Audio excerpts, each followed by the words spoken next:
गुरुर्ब्रह्मा गुरुर्विष्णु गुरुर्देवो महेश्वरः गुरुस्साक्षात् परं ब्रह्म तस्मै श्री गुरवे नमः। अथ तृतीयोऽध्याय।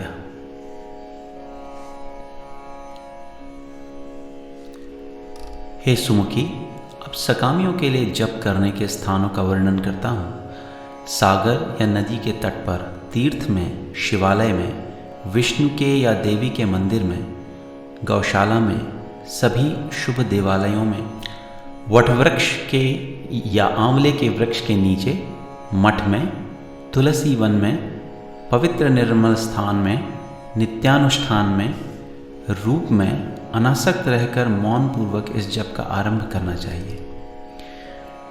जप से जय प्राप्त होता है तथा जप की सिद्धि रूप फल मिलता है। जपानुष्ठान के काल में सब नीच कर्म और निंदित स्थान का त्याग करना चाहिए। शमशान में बिल्व, वटवृक्ष या कनक वृक्ष के नीचे और आम्र वृक्ष के पास जप करने से सिद्धि जल्दी होती है। हे देवी, कल्प पर्यंत के करोड़ों जन्मों के यज्ञ, व्रत, तप और शास्त्रोक्त क्रियाएं, ये सब गुरुदेव के संतोष मात्र से सफल हो जाते हैं। भाग्यहीन, शक्तिहीन और गुरु सेवा से विमुख लोग इस उपदेश को नहीं मानते, वे घोर नरक में पड़ते हैं। विद्याधनं बलं चैव तेषां भाग्यं निरर्थकं येषां गुरुकृपा नास्ति अधो गच्छन्ति पार्वती। जिनके ऊपर श्री गुरुदेव की कृपा नहीं है, उसकी विद्या, धन, बल और भाग्य निरर्थक है। हे पार्वती, उसका अधपतन होता है। जिसके अंदर गुरु भक्ति हो, उसकी माता धन्य है, उसका पिता धन्य है, उसका वंश धन्य है, उसके वंश में जन्म लेने वाले धन्य हैं। समग्र धरती माता धन्य है।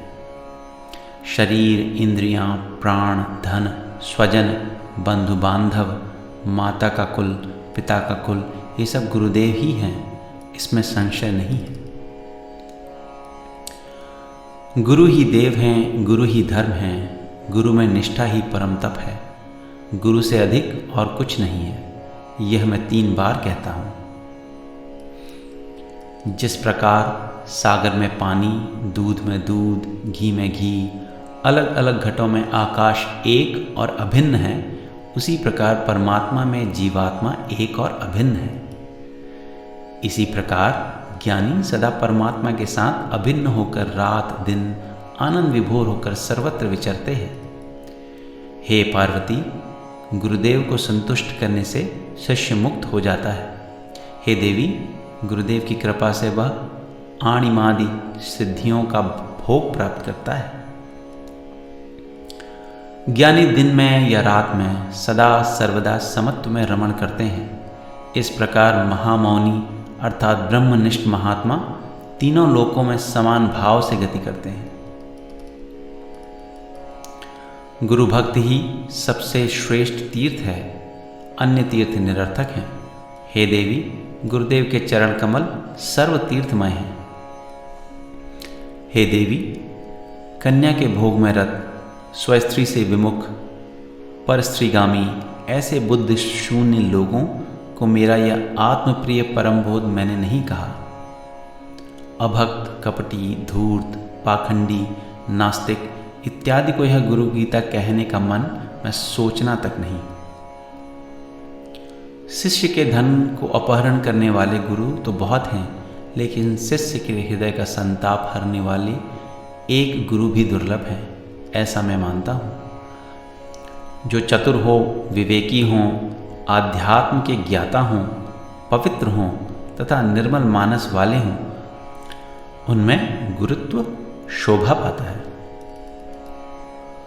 गुरुवो निर्मला शांता साधवो मितभाषिणः काम क्रोध विनिर्मुक्ता सदाचारा जितेन्द्रिया। गुरु निर्मल, शांत, साधु स्वभाव के, मितभाषी, काम क्रोध से अत्यंत रहित, सदाचारी और जितेंद्रिय होते हैं। सूचक आदि भेद से अनेक गुरु कहे गए हैं। बुद्धिमान मनुष्य को स्वयं योग्य विचार करके तत्वनिष्ठ सद्गुरु की शरण लेनी चाहिए। हे देवी, वर्ण और अक्षरों से सिद्ध करने वाले बाह्य लौकिक शास्त्रों का जिसको अभ्यास हो वह गुरु सूचक गुरु कहलाता है। हे पार्वती, धर्माधर्म का विधान करने वाली, वर्ण और आश्रम के अनुसार विद्या का प्रवचन करने वाले गुरु को तुम वाचक गुरु जानो। पंचाक्षरी आदि मंत्रों का उपदेश करने वाले गुरु बोधक गुरु कहलाते हैं। हे पार्वती, प्रथम 2 प्रकार के गुरुओं से यह गुरु उत्तम है। मोहन, मारण, वशीकरण आदि तुच्छ मंत्रों को बताने वाले गुरु को तत्वदर्शी पंडित निषिद्ध गुरु कहते हैं। हे प्रिय, संसार अनित्य और दुखों का घर है, ऐसा समझाकर जो गुरु वैराग्य का मार्ग बताते हैं वे विहित गुरु कहलाते हैं। हे पार्वती, तत्वमसी आदि महावाक्यों का उपदेश करने वाले तथा संसार रूपी रोगों का निवारण करने वाले गुरु कारणाख्य गुरु कहलाते हैं। सर्व प्रकार के संदेहों का जड़ से नाश करने में जो चतुर हैं, जन्म, मृत्यु तथा भय का जो विनाश करते हैं वे परम गुरु कहलाते हैं, सद्गुरु कहलाते हैं। अनेक जन्मों में किए हुए पुण्यों से ऐसे महागुरु प्राप्त होते हैं। उनको प्राप्त कर शिष्य पुनः संसार बंधन में नहीं बनता, अर्थात मुक्त हो जाता है। हे पार्वती, इस प्रकार संसार में अनेक प्रकार के गुरु होते हैं। इन सब में एक परम गुरु का ही सेवन सर्व प्रयत्नों से करना चाहिए। प्रकृति से ही मूढ़, मृत्यु से भयभीत, सत्कर्म से विमुख लोग यदि दैवयोग से निषिद्ध गुरु का सेवन करें तो उनकी क्या गति होती है? पार्वती ने पूछा। श्री महादेव जी बोले, निषिद्ध गुरु का शिष्य दुष्ट संकल्पों से दूषित होने के कारण ब्रह्म प्रलय तक मनुष्य नहीं होता, पशु योनि में ही रहता है। हे देवी, इस तत्व को ध्यान से सुनो। मनुष्य जब विरक्त होता है तभी वह अधिकारी कहलाता है, ऐसा उपनिषद कहते हैं। अर्थात दैव योग से गुरु प्राप्त होने की बात अलग है और विचार से गुरु चुनने की बात अलग है। अखंड, एकरस, नित्य मुक्त और निरामय ब्रह्म जो अपने अंदर ही दिखाते हैं वे ही गुरु होने चाहिए। जलानां सागरो राजा यथा भवति पार्वती, गुरूणां तत्र सर्वेषां राजायां परमो गुरुः। हे पार्वती, जिस प्रकार जलाशयों में सागर राजा है उसी प्रकार गुरुओं में से ये परम गुरु राजा हैं। मोहादि दोषों से रहित, शांत, नित्य तृप्त, किसी के आश्रय रहित अर्थात स्वाश्रयी, ब्रह्मा और विष्णु के वैभव को भी तृणवत समझने वाले गुरु ही परम गुरु हैं। सर्वकाल और देश में स्वतंत्र, निश्चल, सुखी, अखंड, एक रस के आनंद से तृप्त ही सचमुच परम गुरु हैं। द्वैत और अद्वैत से मुक्त, अपने अनुभव रूप प्रकाश वाले, अज्ञान रूपी अंधकार को छेदने वाले और सर्वज्ञ ही परम गुरु हैं। जिनके दर्शन मात्र से मन प्रसन्न होता है और आप धैर्य और शांति आ जाती है, वे परम गुरु हैं। जो अपने शरीर को शव समान समझते हैं, अपने आत्मा को अद्वय जानते हैं, जो कामनी और कंचन के मोह का नाश करता है, वे परम गुरु हैं। हे पार्वती, सुनो, तत्वज्ञ 2 प्रकार के होते हैं, मौनी और वक्ता। हे प्रिय, इन दोनों में से मौनी गुरु द्वारा लोगों को कोई लाभ नहीं होता, परंतु वक्ता गुरु भयंकर संसार सागर को पार कराने में समर्थ होते हैं, क्योंकि शास्त्र, युक्ति और अनुभूति से वे सर्व संशयों का छेदन करते हैं। हे देवी, गुरु नाम के जप से अनेक जन्मों के इकट्ठे हुए पाप भी नष्ट होते हैं, इनमें अणुमात्र भी संशय नहीं है। अपना कुल, धन, बल, शास्त्र, नाते रिश्तेदार, भाई, ये सब मृत्यु के अवसर पर काम नहीं आते।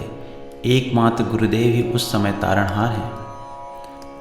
सचमुच अपने गुरु की सेवा करने से अपना कुल भी पवित्र होता है।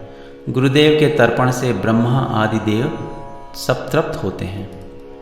हे देवी, स्वरूप के ज्ञान के बिना किए हुए जप, तप आदि सब कुछ नहीं किए हुए के बराबर है। बालक के बकवाद के समान व्यर्थ है।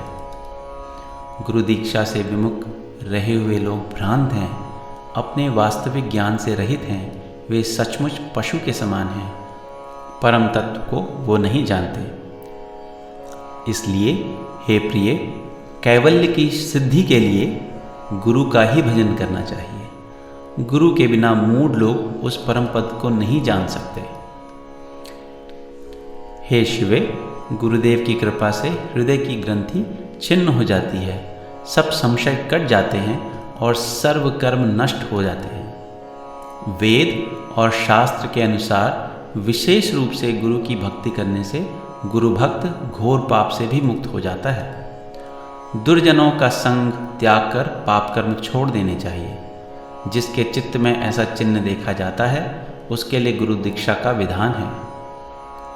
चित्त का त्याग करने में जो प्रयत्नशील हैं, क्रोध और गर्व से रहित हैं, द्वैत भाव का जिसने त्याग किया है, उसके लिए गुरु दीक्षा का विधान है। जिसका जीवन इन लक्षणों से युक्त हो, निर्मल हो, जो सब जीवों के कल्याण में रत हो, उसके लिए गुरु दीक्षा का विधान है। हे देवी, जिसका चित्त अत्यंत परिपक्व हो, श्रद्धा और भक्ति से युक्त हो, उसे यह तत्व सदा मेरी प्रसन्नता के लिए कहना चाहिए। सत्कर्म के परिपाक से शुद्ध हुए चित्त वाले बुद्धिमान साधक को ही गुरु गीता प्रयत्नपूर्वक कहनी चाहिए।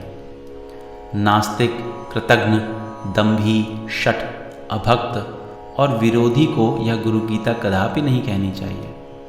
स्त्री लंपट, मूर्ख, कामवासना से ग्रस्त चित्त वाले तथा निंदक को गुरु गीता बिल्कुल नहीं कहनी चाहिए।